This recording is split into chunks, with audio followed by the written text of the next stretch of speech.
नमस्कार प्यारे बच्चों, जो नीट की तैयारी कर रहे हैं 2025 और 6 के लिए, मैं एनके सर आप लोगों के लिए लेकर आया हूं एनसीईआरटी हिंदी मीडियम में 11th का चैप्टर द लिविंग वर्ड।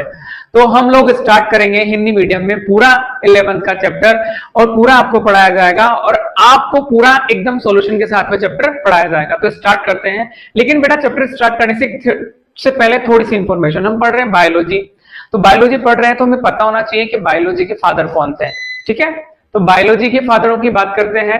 चलो, बायोलॉजी दो ब्रांच है, बॉटनी एंड जूलॉजी।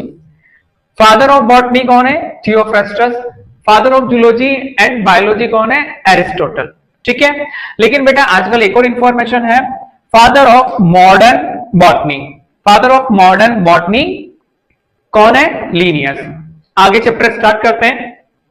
देखो इसमें, हाँ बेटा देखो इसमें हमारे पास जो है फर्स्ट है जीव जगत, दूसरा है जीव जगत का वर्गीकरण, तीसरा है वनस्पति जगत और चौथा है कौन सा? प्राणी जगत। तो आप लोगों के यहां पर ये 4 चैप्टर है, इसमें से हम पहला चैप्टर पढ़ रहे हैं कौन सा आप लोगों का? जीव जगत। ये तो थोड़ा बहुत इंट्रोडक्शन दिया हुआ है, बहुत इजी है, कोई इसमें समझाने वाली बात नहीं है। हम डायरेक्ट हमारे जो नेक्स्ट पॉइंट उस पे आते हैं।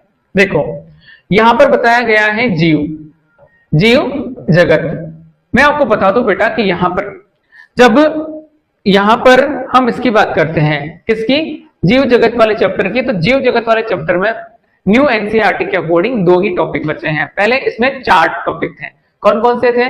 पहला था व्हाट इज लिविंग, कि सजीव क्या होते हैं, और दूसरा था बायोडाइवर्सिटी, और तीसरा टॉपिक था टैक्सोनॉमी, और चौथा टॉपिक था टैक्सोनॉमिक एड, मतलब वर्गीकी में सहायक साधन। तो यहां पर अब नई एनसीईआरटी के अकॉर्डिंग हमारे पास 2 ही टॉपिक बचे हैं। कौन सा है? एक तो है जीव जगत में विविधता, और दूसरा है आप लोगों का कौन सा? वर्गीकी संवर्ग। तो यहां से बात करते हैं, ये बात कर रहा है जीव जगत कैसा है? निराला है। जीवों के विस्तृत प्रकारों की श्रृंखला विस्मयकारी है। असाधारण वास स्थान, चाहे ठंडे पर्वत, पर्णपाती वन, महासागर, अलवणीय झील, मरुस्थल अथवा गर्म झरने, जिनमें भी जीव रहते हैं। हम लोग इसको भी पढ़ते हैं कहां पर? सेकंड चैप्टर में। डिफरेंट टाइप के जो बैक्टीरिया हैं वहां पर थर्मोएसिडोफिल्स जो बहुत ज्यादा टेम्परेचर में रहते हैं, वे हमें आश्चर्यचकित कर देते हैं। सरपट दौड़ते घोड़े, प्रवासी पक्षी,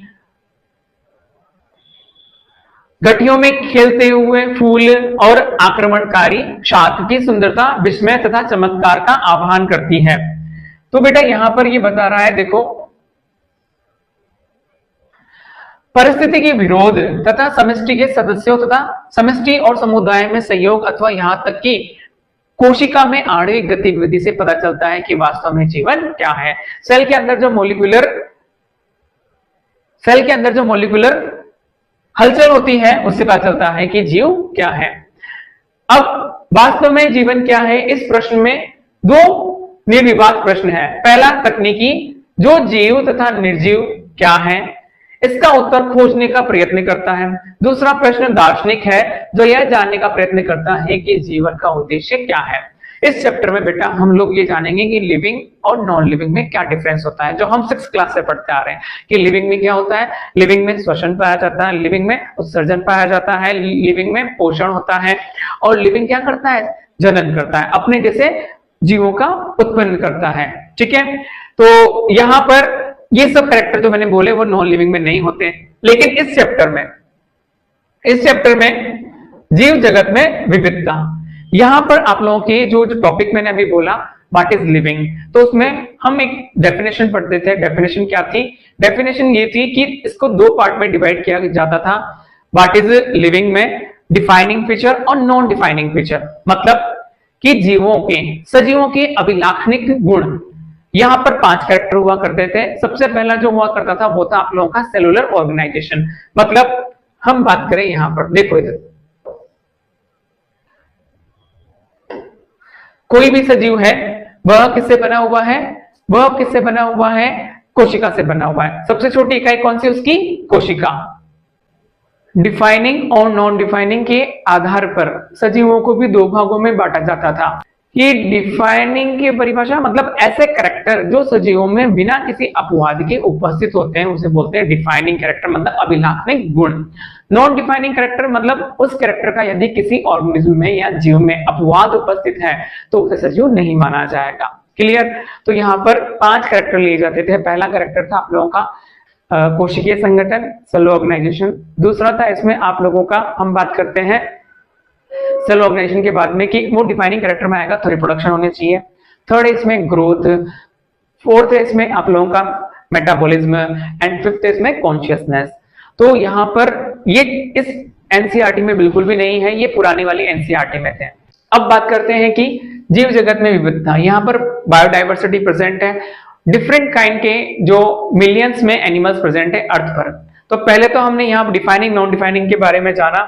नेक्स्ट स्लाइड में इसमें दिया हुआ है, देखो, प्रत्येक प्रकार के पौधे, जंतु अथवा जीव जो आप देखते हैं, क्या बोल रहा है ये, प्रत्येक प्रकार के जीव या जंतु जो हम देखते हैं। तो यहां पर आप लोगों का इंपॉर्टेंट क्वेश्चन यही से बनता है कि वर्णित स्पीसीज की लगभग 1.7 से लेकर 1.8 मिलियन तक हो सकती हैं जो अभी तक ज्ञात जैविक जातियां हैं या जैव विविधता है वो कितनी है। क्वेश्चन यहीं से आता है बेटा आप लोगों का, ऑनलाइन कर लो।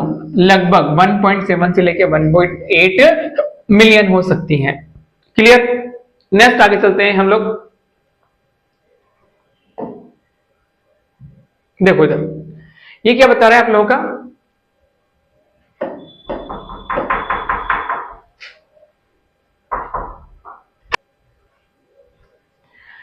जैसा कि ऊपर बताया गया है कि विश्व में कई मिलियन पौधे तथा प्राणी, हम पौधे तथा प्राणियों को उनके स्थानीय नाम से जानते हैं कि एक लोकल जो प्लेस है उसको वहां पर एक स्पेशल नेम होता है। ये स्थानीय नाम एक देश के विभिन्न स्थानों के अनुसार बदलते रहते हैं। यदि हमने कोई ऐसी विधि नहीं निकाली जिसके द्वारा हम किसी जीव के विषय में चर्चा कर सकें तो शायद इससे भ्रमकारी स्थिति पैदा हो सकती है, होती है कि जैसे कि हमने बोला कि यहाँ पर आलू का नाम कुछ और है और जैसे ही दूसरे स्टेट में गए वहां आलू का नाम चेंज हो जाता है, कई बार होता है, पोटैटो बोलते हैं हम नॉर्मली, और बाहर इंटरनेशनल चल जाए तो आउट ऑफ इंडिया तो वहां पर कुछ और नेम हो जाता है। तो हमें इस समस्या से समाधान करने के लिए कुछ ना कुछ पद्धतियां अपनानी पड़ी। तो देखो कौन सी थी, प्रत्येक जीव का नाम, प्रत्येक जीव का एक मानक नाम होता है जिससे वह उसी नाम से सारे विश्व में जाना जाता है। इस प्रक्रिया को हम बोलते हैं क्या, नाम पद्धति। क्या बोलते हैं बेटा इसको, नाम पद्धति। क्वेश्चन यहां से भी आता है कि इसे क्या बोला जाता है, नाम पद्धति कहा जाता है। क्लियर? अतः स्पष्ट है कि नाम पद्धति तभी संभव होगी जब जीवों का वर्णन सही, और हम ये जानते हैं कि नाम किसी जीव का क्या बताता है, उसकी पहचान को बताता है। जीव किसी का जो नाम है उसकी पहचान को बताता है। नेक्स्ट देखो, अध्ययन को सरल करने के लिए अनेकों वैज्ञानिकों ने प्रत्येक ज्ञात जीव को वैज्ञानिक नाम देने की प्रक्रिया बनाई। इस प्रक्रिया को विश्व में सभी जीवों वैज्ञानिकों ने स्वीकार किया। पौधों के लिए वैज्ञानिक नाम का आधार सर्वमान्य नियम तथा कसौटी थी। कुछ नियम बनाए जाएंगे जिनको international code of botanical nomenclature में दिया गया है। तो बेटा जो नाम, यदि प्लांट के नाम कहां लिखे जाएंगे, international code of botanical nomenclature में दिए गए हैं, ICBN में। आप पूछेंगे सकते हैं कि प्राणियों का नामकरण कैसे किया जाता है। प्राणी वर्गीकीवादों में क्या किया, international code of zoological nomenclature बनाया, मतलब प्लांट के लिए तो बॉटनिकल और एनिमल के लिए जूलॉजिकल। वैज्ञानिक नाम की यह गारंटी है कि प्रत्येक जीव का एक ही नाम रहे। किसी भी जीव के वर्णन से विश्व में किसी भी भाग में लोग एक ही नाम बता सके। यह भी सुनिश्चित करते हैं कि एक ही नाम किसी दूसरे ज्ञात जीव का ना हो, क्योंकि इससे क्या होता है, कंफ्यूजन क्रिएट होता है। आगे चलते हैं। नेक्स्ट देखो ये बता रहा है आप लोगों का, देखो इधर, जीव विज्ञानी ज्ञात जीवों का नाम देने के लिए सार्वजनिक मान्य नियम का पालन करते हैं। तो हमारे पास नोमेनक्लेचर के नियम आ जाएंगे। क्या है, प्रत्येक जीव या प्रत्येक नाम दो घटकों से बना होता है। एक होता है कौन सा, वंश नाम, और दूसरा होता है जाति संकेत पद। नॉर्मली हम लोग बायनोमियल नोमेनक्लेचर द्विनाम पद्धति की ओर बढ़ रहे हैं। इस प्रणाली को जिसमें दो नाम के दो घटक होते थे उसे हम क्या बोलते हैं, द्विनाम पद्धति। यहां से क्वेश्चन बनता है आप लोगों का कि इसे क्या बोला जाता है, बायनोमियल नोमेनक्लेचर। इस नामकरण प्रणाली को किसने दिया, यहां से भी क्वेश्चन बनता है, कैरोलस लीनियस ने सुझाया था। तो क्वेश्चन बनता है कि बायनोमियल नोमेनक्लेचर किसने दिया है, तो कैरोलस लीनियस ने। इसका उपयोग सारे विश्व के जीव विज्ञानी करते हैं। दो शब्दों वाली नामकरण प्रणाली बहुत ही सुविधाजनक होती है। आओ आपको किसका, आम के उदाहरण द्वारा वैज्ञानिक नाम देने की विधि को समझाएं। आम का नाम, वैज्ञानिक नाम क्या है, मैंजीफेरा इंडिका। क्या है बेटा, मैंजीफेरा इंडिका। तो यहां पर जो फर्स्ट नेम है वो वंश को बताता है, दूसरा इंडिका उसकी जाति को, मतलब इंडिया की जाति है। तब आप यह देख सकते हैं कि यह नाम कैसे द्विपद है। इस नाम में मैंजीफेरा वंश को, जबकि इंडिका एक विशिष्ट स्पीसीज अथवा जाति संकेत पद है। नाम पद्धति के अन्य सार्वजनिक नियम निम्नलिखित हैं। नॉर्मली इसके 4 नियम हैं, चारों हम पढ़ लेते हैं। देखो पहले देखो कौन सा है, देखो यहां लिखा हुआ है, जो नाम है वैज्ञानिक नाम वो लैटिन भाषा में लिखे जाते हैं और प्राय यदि हम हैंड रिटन लिखते हैं तो तिरछे लिखे जाते हैं। तो बेटा ये वैज्ञानिक नाम लैटिन भाषा में क्यों लिखे जाते हैं, क्योंकि लैटिन एक डेड लैंग्वेज होती है। डेड लैंग्वेज का मतलब इसका कोई सिनोनिम्स हमें नहीं मिलता इनके वर्ड्स का। तो जैविक नाम प्राय लैटिन भाषा में लिखे जाते हैं। क्वेश्चन यहां से भी आता है कि कौन सी भाषा में लिखे जाते हैं, लैटिन भाषा में, और तिरछे अक्षरों में लिखे जाते हैं। इनका उद्भव चाहे कहीं से भी हुआ हो, इन्हें लैटिनीकरण अथवा लैटिन भाषा का व्युत्पन्न समझा जाता है। जैविक नाम में पहला शब्द वंश होता है, जबकि दूसरा जाति संकेत पद होता है। आगे बात समझ में, बायनोमियल नोमेनक्लेचर में पहला पद किसको बताता है, वंश को, दूसरा किसको बताता है, जाति को। इसको मैं और इजी कर दूं बेटा, आप लोगों का वंश जीनस और जाति स्पीसीज, मतलब अल्फाबेट में हमारे पहले जी आता है फिर बाद में एस आता है। जो इंग्लिश मीडियम के बच्चे हैं उनके लिए भी ये चीज होती है। देखो नेक्स्ट हम बात करें थर्ड, इसका जो रूल है, जैविक नाम को जब हाथ से लिखते हैं तो दोनों शब्दों को अलग अलग अंडरलाइन मतलब रेखांकित अथवा छपाई में तिरछा लिखना चाहिए, ताकि रेखांकन उनके लैटिन उद्भव को दिखाता है। बेटा यहां इंपॉर्टेंट यह है कि दोनों को अलग अलग रेखांकित, मतलब जैसे कि ये नाम है मैंजीफेरा और इंडिका, इन दोनों को अलग अलग रेखांकित करना होता है।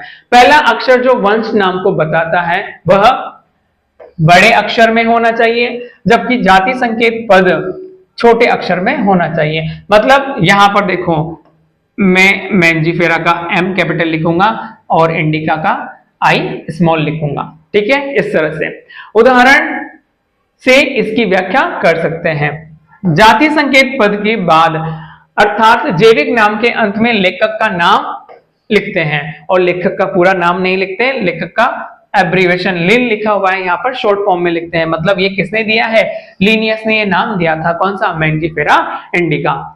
नेक्स्ट हम आगे चलते हैं। देखो इसमें बताया गया है थोड़ी सी और इंफॉर्मेशन।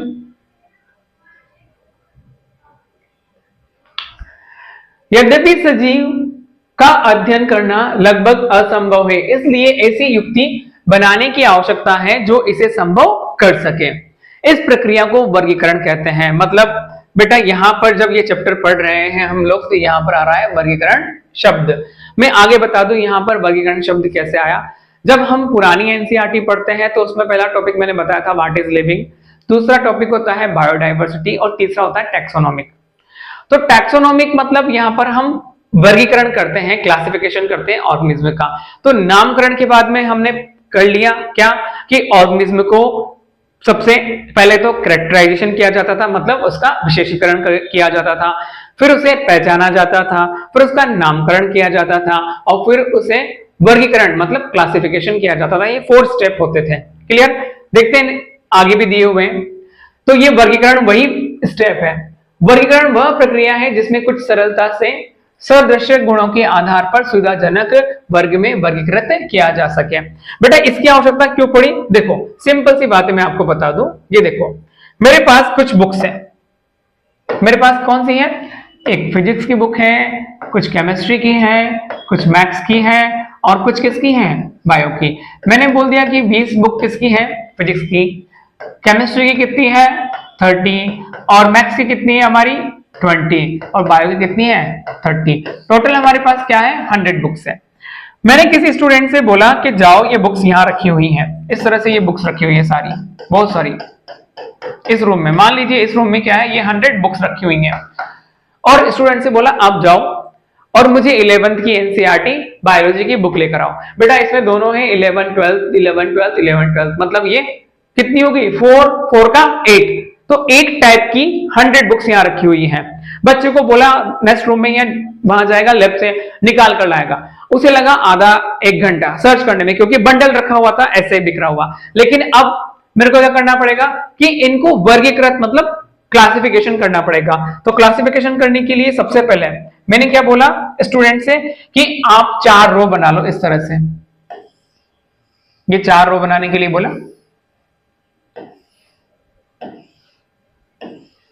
पहली में हम रख देंगे फिजिक्स की, दूसरी में हम केमिस्ट्री की, इधर हम मैथ्स की, और इधर बायो की। ठीक है? इसमें भी मैंने बोल दिया कि बेटा इसमें भी 2 रो कर दो। ऊपर सारी 11th की और यहां पर सारी 12th की।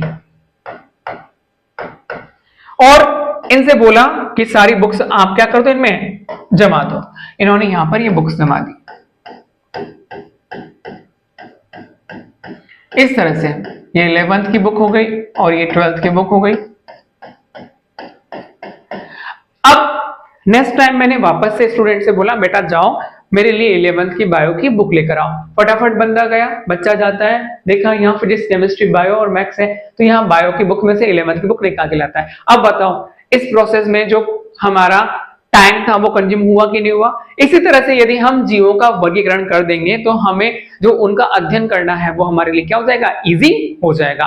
आगे बात समझ में? तो इसीलिए कौन सा प्रोसेस अपनाया जाता है बेटा? क्लासिफिकेशन। पर ये बात कर रहा है, क्या ही बता रहा है वो हमें? देखो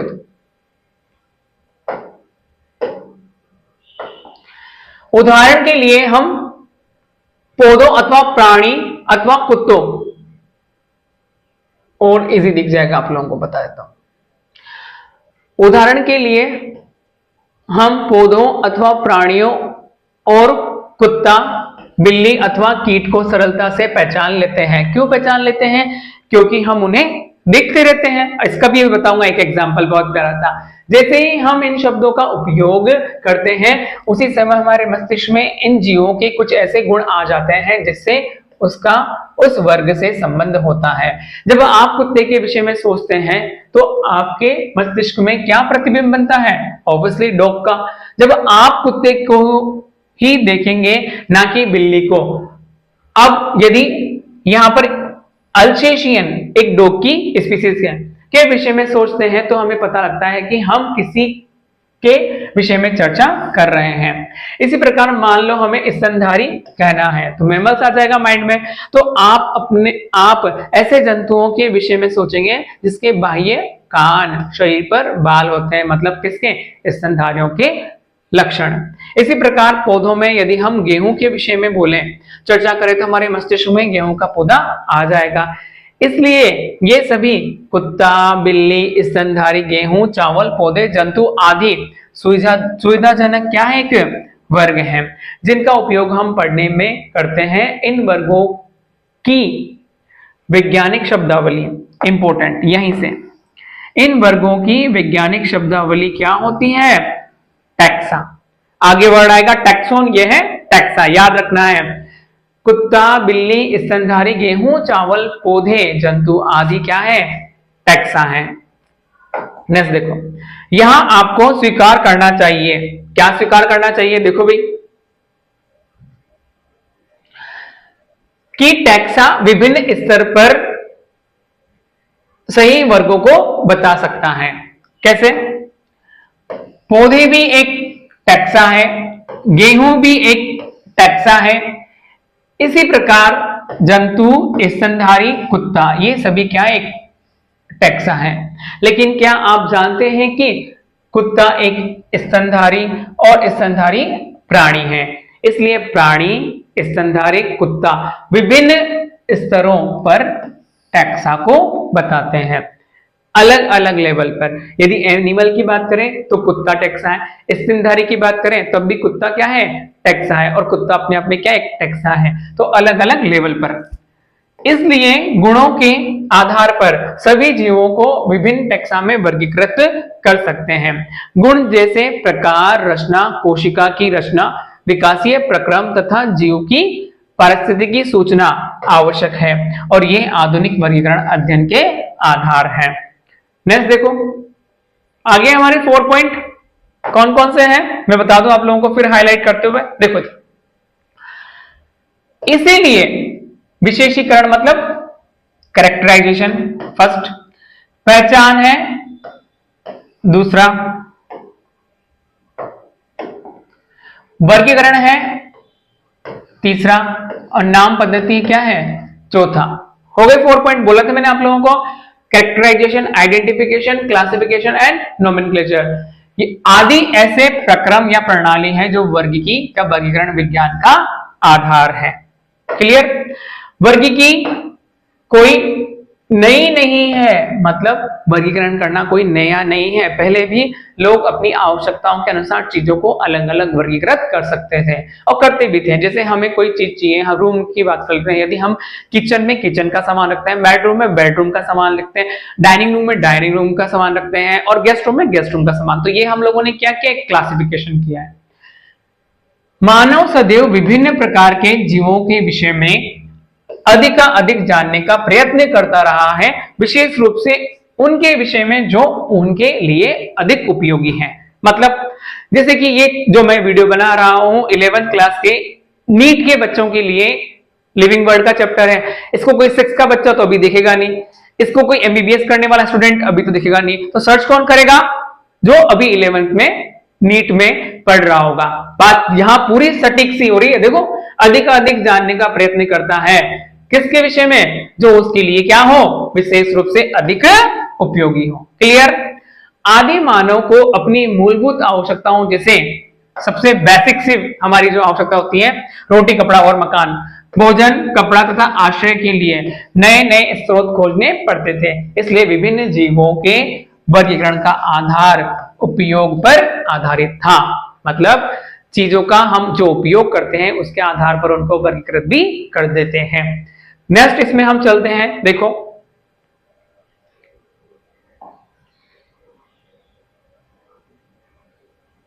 ये काफी समय से मानव विभिन्न प्रकार के जीवों के विषय में जानने और उनकी विविधता सहित उनके संबंध में रुचि लेता रहा है।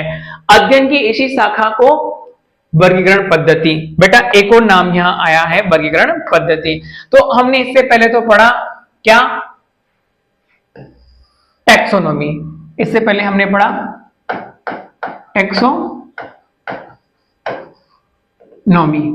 फिर टैक्सोनॉमी में हम लोगों ने 4 चीजें इंक्लूड करी थी, identification plus characterisation plus nomenclature और प्लस एक बताओ भाई आप लोग क्या थी इसमें, identification, characterisation, nomenclature and classification. Clear? जब हम यहां बात कर रहे हैं किसकी, वर्गीकरण पद्धति, मतलब सिस्टमैटिक, तो सिस्टमैटिक ने बोला कि यार ये सब ठीक है, यहां तक तो ठीक है, लेकिन सिस्टमैटिक किसको इंक्लूड करता है, सिस्टमैटिक फाइलोजेनी प्लस टैक्सोनॉमी, इनको यूज करता है, फाइलोजेनी और टैक्सोनॉमी। फाइलोजेनी हम बता देंगे उद्विकासीय संबंध, तो टैक्सोनॉमी में तो हम जीवों का वर्गीकरण कर रहे थे, जान पा रहे थे, लेकिन उससे भी ज्यादा अच्छा संबंध जीवों का हमें कहां पता चलता है? सिस्टमैटिक में। किसमें पता चलता है बेटा? सिस्टमैटिक में। देखो हम पढ़ते हैं, दोबारा से आपको बताते हैं। देखो, सिस्टमैटिक शब्द लैटिन शब्द सिस्टेमा से आया है, जिसका अर्थ है जीवों के नियमित व्यवस्था, जीवों की नियमित व्यवस्था। लिनियस ने अपने पब्लिकेशन का टाइटल सिस्टेमा नेचुरी चुना। यहां से भी क्वेश्चन आता है कि लिनियस की बुक का टाइटल क्या था? सिस्टेमा नेचुरी। वर्गीकरण पद्धति में आ गया आइडेंटिफिकेशन, नाम पद्धति और वर्गीकरण। मतलब इसने क्या क्या रखा था? आइडेंटिफिकेशन को रख लिया था, नोमेनक्लेचर को रख लिया था और क्लासिफिकेशन को रख लिया था। इसने किसको नहीं रखा था? इसने बेटा कैरेक्टराइजेशन को। क्लियर? कैरेक्टराइजेशन को इसने नहीं रखा, को शामिल करके इसके क्षेत्र को बढ़ा दिया और वर्गीकरण पद्धति में जीवों का विकासीय संबंध का भी ध्यान रखा गया। विकासीय संबंध क्या होते हैं? विकासीय संबंध होते हैं फाइलोजेनी। क्लियर? तो यहां पर पहचान आता है, नाम आता है, वर्गीकरण आता है और विकासीय संबंध आता है। अब विकासीय संबंध आप लोगों को मैं और ज्यादा डिटेल में समझा दूं कि एग्जांपल देखो, मैं बोलूं कि आप लोगों के सामने 3 एनिमल हैं, एक तो है लॉयन, दूसरा है डंकी और थर्ड है मंकी। कौन कौन से हैं? लॉयन, डंकी और मंकी। जब ह्यूमन का स्टडी कर रहे हैं तो सबसे ज्यादा मोस्ट ऑफ द कैरेक्टर किसके साथ मैच करेंगे? मंकी के साथ में, लॉयन के साथ में, डंकी के साथ में। हंसना मत, देखो डंकी के साथ में नॉर्मली तुम्हारे मैच कर रहे होंगे, मेरे तो नहीं कर रहे। नॉर्मली यहाँ पर किसके कर रहे हैं? हमारे जो कैरेक्टर है वो किस साथ करते हैं? मंकी के साथ में। हम मोस्ट ऑफ द कैरेक्टर के बेसिस में जो रिलेशनशिप बताते हैं वो किससे हैं? मंकी से हैं। क्यों? मंकी को हम क्या बोलते हैं? हमारा एंसेस्टर। तो वो उद्विकासीय संबंध यहाँ पर किसमें इंक्लूड किया जाता है? फाइलोजेनी में। क्लियर? यहां तक समझ में आ गया होगा आप लोगों को। नेक्स्ट इसमें है वर्ग की संवर्ग। देखो इधर, अब वर्ग की संवर्ग क्या है? सिंपल सी बात है, मेरे को ग्राउंड फ्लोर से कहां जाना है? फर्स्ट फ्लोर पे। कहां जाना है बेटा? ग्राउंड फ्लोर से फर्स्ट फ्लोर पर। मैं एक सीढ़ी, दूसरी सीढ़ी और इस तरह से कुछ जो सीढ़ियां 10-12 सीढ़ियां या 22-23 जो भी सीढ़ियां हैं उनको चढ़ते हुए ग्राउंड फ्लोर से फर्स्ट फ्लोर पर जाऊंगा। क्या मैं एक सीढ़ी चढ़कर ग्राउंड फ्लोर से फर्स्ट फ्लोर पर जा सकता हूं? नहीं जा सकता। मैं कैसे जाऊंगा? By stair. पहले ऐसे, फिर ऐसे, फिर ऐसे, फिर ऐसे। ठीक है, 1 2 3 इस तरह से। इन स्टेयर का यूज करते हुए मैं कहां जाऊंगा? आप लोगों का ग्राउंड फ्लोर से फर्स्ट फ्लोर पे।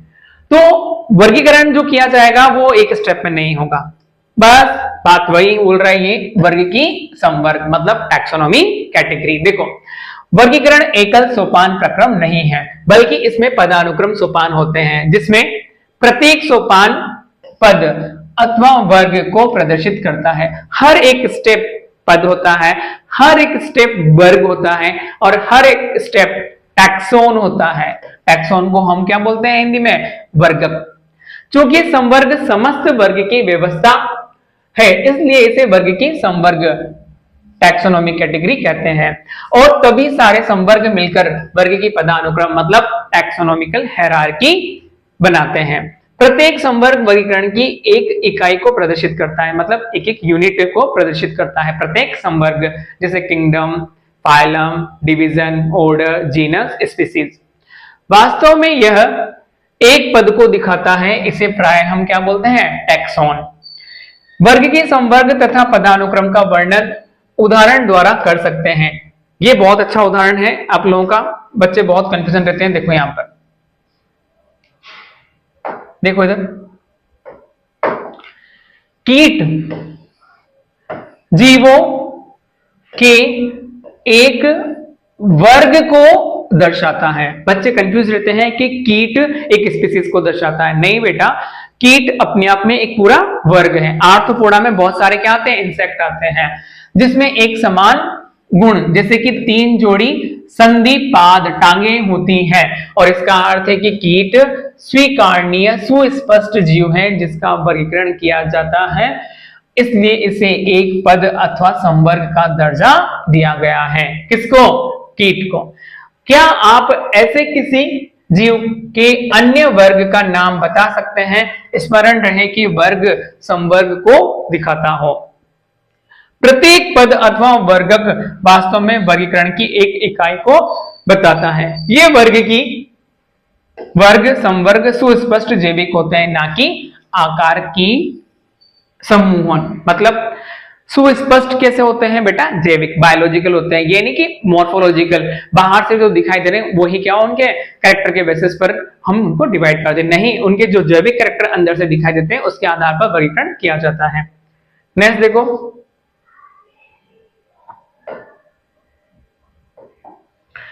सभी ज्ञात जीवों के वर्ग की अध्ययन में सामान्य संवर्ग जैसे जगत, किंगडम, संघ, फाइलम, भाग पौधों के लिए यूज किया जाता है। वर्ग, क्लास, गण, ऑर्डर, कुल, फैमिली, वंश, जीनत, जाति, स्पीसीज का विकास हुआ है। पौधे तथा प्राणियों दोनों में स्पीसीज सबसे निचले संवर्ग से आती हैं, स्पीसीज से स्टार्ट करते हैं। अब आप यह प्रश्न पूछ सकते हैं कि किसी जीव का विभिन्न संवर्गों में कैसे रख सकते हैं? इसके लिए मूलभूत आवश्यकता व्यष्टि अथवा उसके वर्ग के गुणों का ज्ञान होना। यह समान प्रकार के जीवों तथा अन्य प्रकार के जीवों में समानता तथा विभिन्नता को पहचानने में सहायता करता है। कौन? वर्ग की संवर्ग। नेक्स्ट देखो यहां पर, तो बेटा वर्गीकरण की बात कर रहे थे। वर्गीकरण में देखो सबसे छोटी जो यूनिट होती है वो क्या होती है आप लोगों की? जाति। क्या होती है? देखो इधर, जाति। समान जातियां मिलकर बनाती हैं एक वंश, समान वंश मिलकर बनाते हैं एक कुल, समान कुल मिलकर बनाते हैं एक ऑर्डर, समान ऑर्डर मिलकर बनाते हैं क्या? एक वर्ग। और समान वर्ग यदि एनिमल में है तो फाइलम बनाएगा और प्लांट में है तो एक डिवीजन बनाएगा। और समान संघ मिलकर बनाते हैं एनिमल किंगडम, समान डिवीजन बनाते हैं प्लांट किंगडम, दोनों मिलकर बनाते हैं एक जगत। क्लियर? तो यहां पर हमारे पास दो जगत होते हैं, कौन सा? एक तो होता है प्लांट किंगडम और एक होता है एनिमल किंगडम। तो हम बात करते हैं यहां पर स्पीसीज की। देखो इधर स्पीसीज के बारे में बोला गया है। देखो वर्ग की अध्ययन में जीवों के वर्ग जिसमें मौलिक समानता होती है उसे स्पीसीज कहते हैं। हम किसी भी स्पीसीज को उसमें समीपस्थ संबंधित स्पीसीज से उनके आकारकीय विभिन्नताओं के आधार पर उन्हें एक दूसरे से अलग कर सकते हैं। हम इसके लिए Mangifera indica, Solanum ट्यूबरसम, Panthera leo के उदाहरण लेते हैं। इन सभी तीनों नामों में इंडिका, ट्यूबरोसम तथा लियो एक जाति संकेत है, जबकि पहला पद मैंजीफेरा, सोलेनम, पैंथेरा एक वंश को दर्शाता है और यह एक टैक्सा अथवा संवर्ग को भी निरूपण करते हैं। प्रत्येक वंश में एक अथवा एक से अधिक जाति संकेत पद हो सकते हैं जो विभिन्न जीवों में आकार के गुण समान हो को दिखाते हैं। अब यहां बात कर रहे हैं, देखो इधर नेक्स्ट एग्जांपल अपना इसी का ही कंटिन्यू। उदाहरणार्थ पैंथेरा में एक अन्य जाति संकेत पद है जिसे टिग्रिस कहते हैं। सोलेनम में नाइग्रम, सोलेनम वंश में नाइग्रम, मेलेंजोना भी आते हैं। मानव की जाति सेपियंस है और होमो उसका क्या है? वंश। अतः इसलिए मानव का वैज्ञानिक नाम क्या है? होमो सेपियंस। पहला तो वंश और दूसरा जाति को बताता है। नेक्स्ट इसमें कंटिन्यू करते हैं, तो वंश से स्टार्ट करते हैं। देखो किसको रखा गया है वंश में? संबंधित स्पीसीज एक वर्ग में आते हैं। मतलब मैं बता दूं आप लोगों को, मेरे पास मैंने 3 एग्जाम्पल लिए थे, शेर, चीता और शेर, चीता और यहां पर है एक टिग्रिस। क्लियर? तो यहां पर 3 नाम है, Panthera leo, Panthera pardus, Panthera tigris. तो ये रहा पैंथेरा, ये पैंथेरा, ये पैंथेरा, ये लियो सॉरी ये है आप लोगों का टिग्रिस और ये है पैंथेरा पार्डस। क्लियर? तो पैंथेरा पैंथेरा पैंथेरा ये एक ही क्या है बेटा?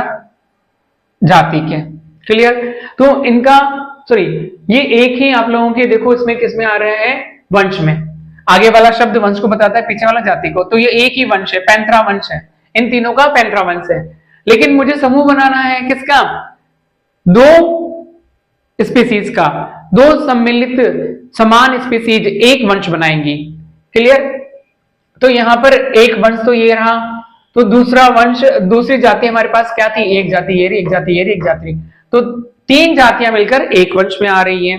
अब मुझे कुल में जाना है, तो कुल में जाने के लिए मेरे पास 2 वंश होने चाहिए। मेरे पास तो एक ही वंश है, कौन सा? पैंथेरा। तो मैं दूसरा वंश लेके आऊंगा, किसका? बिल्ली का। बिल्ली का वंश क्या है? फेलिस। क्लियर? तो देखो इधर, ये रहा फेलिस। तो एक वंश ये रहा, एक वंश ये रहा, 2 वंश मिलकर बनाएंगे अपने पास एक कुल। एक कुल, देखो अपने पास दोनों एक ही कुल में आएंगे, और वो कुल क्या है? अपना फेलिडी। ठीक है, ये रहा फेलिडी कुल। तो नेक्स्ट हम बात करेंगे इसमें, मेरे पास 2 ही कुल हुए, 2 कुल हो गए, तो किसमें आएंगे? एक गण में, एक कैनिडी और दूसरा फेलिडी। इनको रखा जाएगा एक गण में, तो मेरे पास एक गण आ जाएगा, जिसको हम बताते हैं आप लोगों को यहां पर कौन सा गण आएगा? कार्निवोरा। कार्निवोरा जो ऑर्डर है उसमें कैनिडी और फेलिडी 2 फैमिली आ रही थी। नेक्स्ट हम बात कर रहे हैं कि मेरे पास अब यहां पर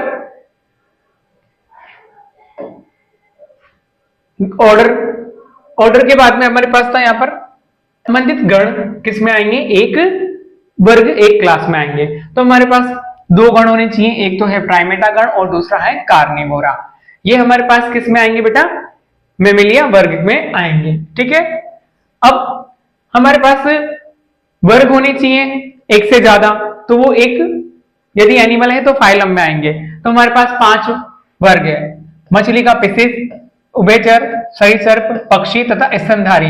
ये एक किस में आते हैं? हमारे यहां पर संघ में, फाइलम में। क्लियर? तो यहां कोडेटा फाइलम हो जाएगा, कोडेटा फाइलम में 5 क्लासेस हो जाएंगे। इसी तरह से यदि ये प्लांट होता तो डिवीजन होता, तो डिवीजन हमारे पास यहां पर आ जाता प्लांट के लिए, और उसमें 5 classes, algae, bryophyta, pteridophyta, gymnosperm और एंजियोस्पर्म। तो यहां तक ये रहा। नेक्स्ट हम इसमें बात करते हैं आगे, जगत। सबसे बड़ी इकाई कौन सी है इसकी? जगत।